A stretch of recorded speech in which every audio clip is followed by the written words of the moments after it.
Hi, I'm Mike. And I'm Sierra. We're from Thistle Woodworking. Today, Sierra's going to show you how to clean and take care of your cutting board. Let's get started. First things first, don't use dish soap. Dish soap, just like they use on the penguins and other sea life when the oil spill happened, it causes the oil to be pulled off of those animals, and it will do the same thing to your cutting board, which will cause it to be dry and then crack or warp over time.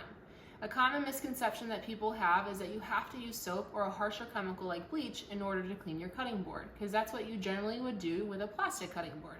However, with your hardwood cutting board, the natural grains and fibers of the board will trap and lock the bacteria and kill it off. Another big no-no is using the dishwasher. You don't want to use that because there is so much heat, moisture, and soap inside your dishwasher cleaning your dishes that it will cause your board to also warp and crack over time.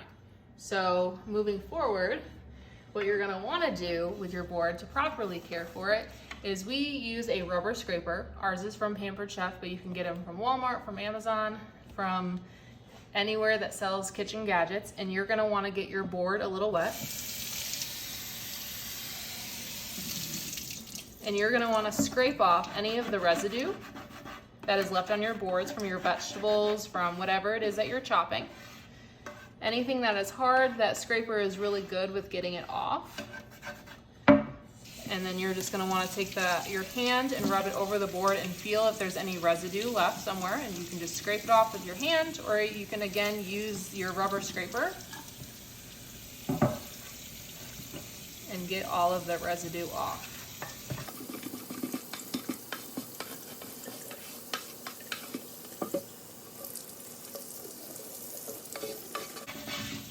This is where a board with a handle or a hole slot comes in handy, because you can hold it while you are scraping things off of it.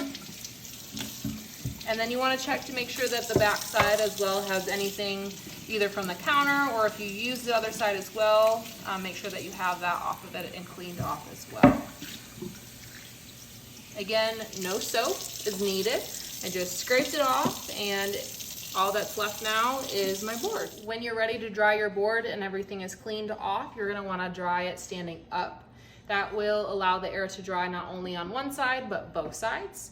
If you are to lay it flat, the moisture gets trapped underneath your board and will cause it to cup or warp, where it starts to get that curve either this way or that way. And we want your boards to lay flat, so then you can have them and keep them in good working condition for as long as possible. I'm going to take it over here and I'm going to let it dry for as long as it takes. The air drying is the best process. So now you get a sneak peek of what your board is going to look like once it's oiled. It has the dark colors, but you're going to let it dry and it'll lighten over time.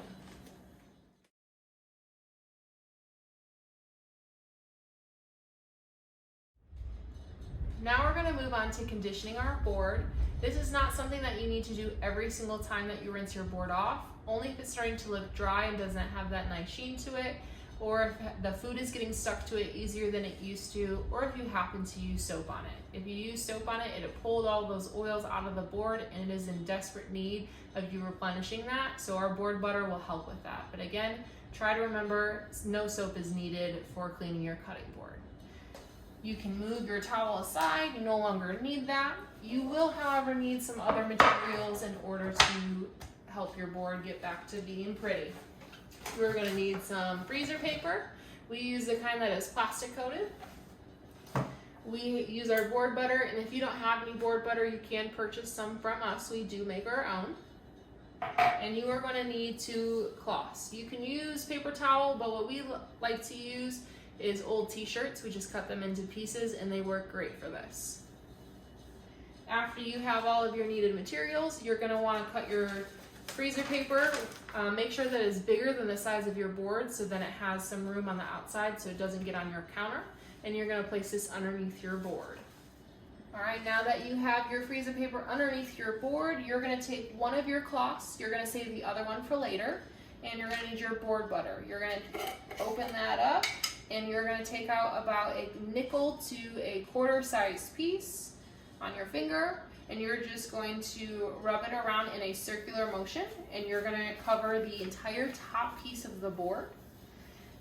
If you look at your board, you can see where you have rubbed before. because it is slightly darker, or it has that sheen to it that it didn't before. And you're just going to cover the entire top.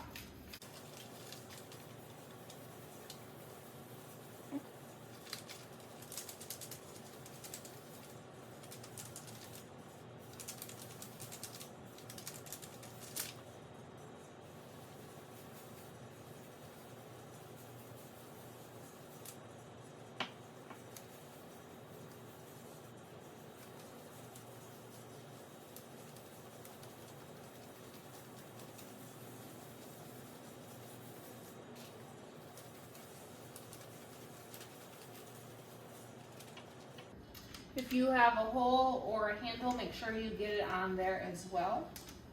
Once you have finished the top side, you might have needed a little bit more or a little bit less depending on how dry your board was compared to me. But we are going to flip it over. We're going to do the same thing on the back, and just make sure to get all the edges as well, because they need it just as much as the top and the bottom.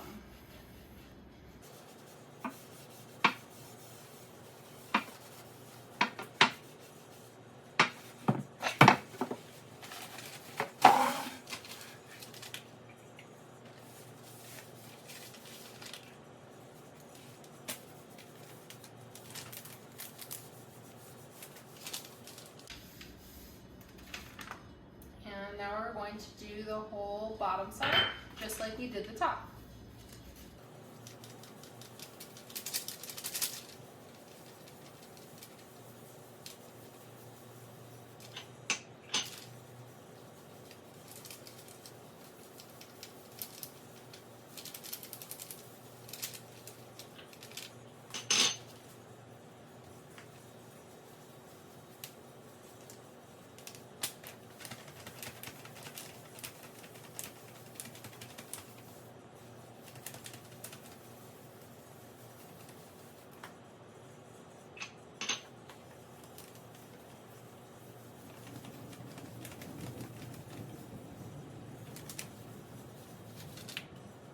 Now that we have our board covered front and back, all the sides, any holes or handles, we are going to give it about 10 to 15 minutes to let the mineral oil and the beeswax of our board butter soak into the board, and then we're going to come back with our clean cloth that we haven't used yet and wipe off any excess.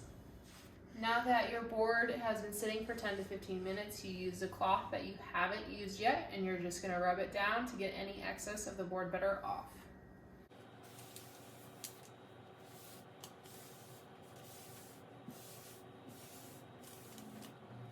Make sure you get the edges as well.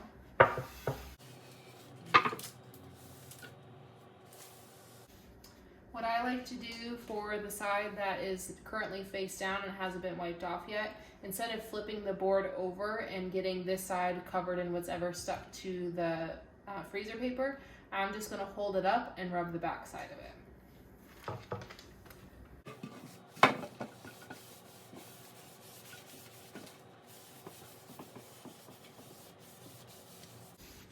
Make sure to get any holes or handles, just like you put it in.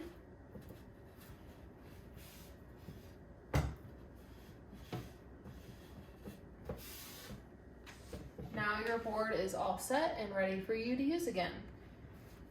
Thank you so much for watching. To make sure that you are able to keep your boards lasting generations. If you have any questions or concerns, reach out to us at thistlewoodworker@gmail.com or come visit us at any of our farmers markets.